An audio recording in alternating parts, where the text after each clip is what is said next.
mais le recul des services publics, il est partout. On n'a pas la même réalité, mais on a les mêmes difficultés.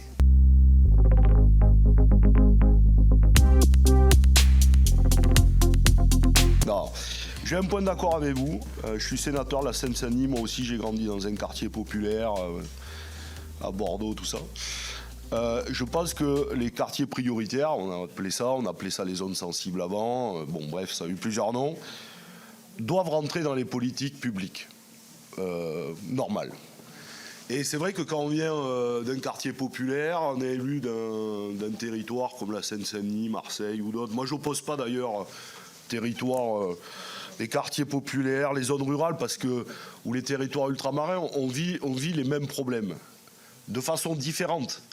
Mais le recul des services publics, il est partout.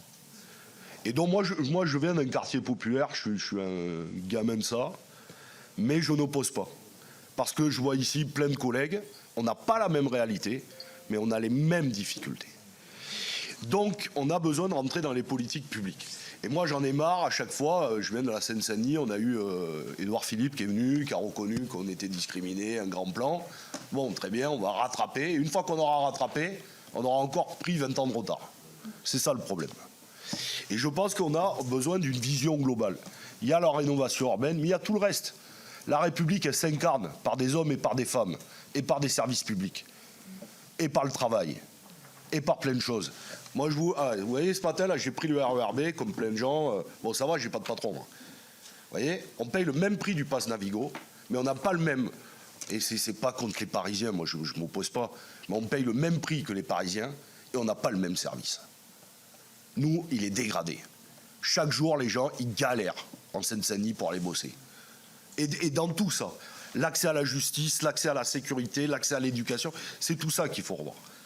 Et donc c'est une politique globale, globalement. Et on a besoin d'une vision, et c'est pas contre vous que je dis ça. Et non, mais je dis ça, parce qu'il y a... Non, mais attendez, je vais au bout et après on en discute. Mais je pense que depuis un moment, on n'a pas une vision globale. Donc c'est pas que vous, d'accord? Et je mets tout le monde dedans.